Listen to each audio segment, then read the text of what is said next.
औरंगाबाद महानगर पालिका चुनाव की अगर बात की जाए तो ऑल इंडिया मजलिस इत्तेहादुल मुस्लिमीन के सदर बैरिस्टर असदुद्दीन ओवैसी साहब की आम खास के राउंड के ऊपर एक बड़ी जनसभा हुई।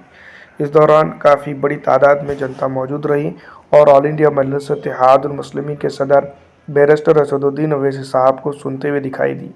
इस तरफ अगर बात करें तो ऑल इंडिया मजलिस इत्तेहादुल मुस्लिमीन की यहाँ पर काफ़ी मजबूत पकड़ बताई जा रही है और ऑल इंडिया मजलिस इत्तेहादुल मुस्लिमीन की पिछली राजनीतिक बात करें तो यहाँ पर विपक्ष की सबसे बड़ी पॉलिटिकल पार्टी बनकर उभरी थी। उम्मीद तो ये भी है कि ऑल इंडिया मजलिस इत्तेहादुल मुस्लिमीन इस बार यहाँ पर मेयर की कुर्सी तक पहुँच सकती है, क्योंकि राजनीतिक तौर पर अगर देखा जाए तो यहाँ पर मेजॉरिटी की करीब करीब एमआईएम की राजनीति नज़र आ रही है।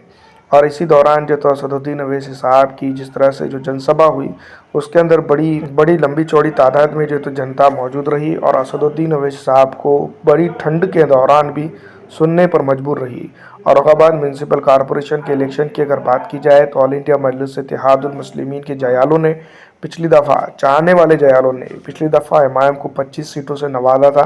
क्या इस बार ऑल इंडिया मजलिस इत्तेहादुल मुस्लिमीन औरंगाबाद महानगर पालिका के अंदर ज़्यादा से ज़्यादा सीटें निकालने में कामयाब रहेगी या नहीं, ये बड़ा सवाल पैदा होता है।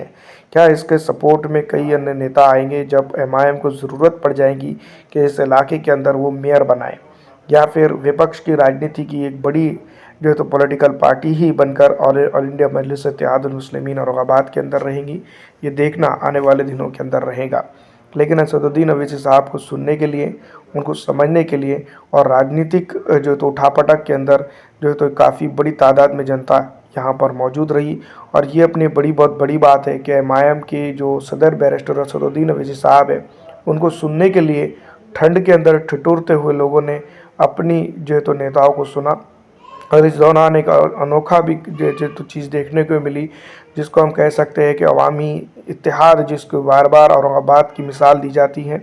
इस दौरान जो तो कई एक नेता जो एमआईएम से नाराज़ चल रहे थे, उन्होंने जो तो फिर एक बार एक मंच पर आकर अपना जो तो रवैया साफ कर दिया कि उनका इत्तेहाद कायम और दायम है और बाकी तमाम तर चीज़ें जो तो बाकी नहीं है। फिलहाल दोस्तों देखना ये भी होगा कि इसी तरह से एमएलए और सांसदी के इलेक्शन के दौरान भी ये लोग साथ रहते हैं या नहीं। फिलहाल इस वीडियो में इतना ही। अगर अच्छी लगती है तो इसको लाइक और ज़्यादा से ज़्यादा दूसरों तक शेयर कर दीजिएगा। वीडियो देखने के लिए आपका शुक्रिया। आपका दिन अच्छा रहे।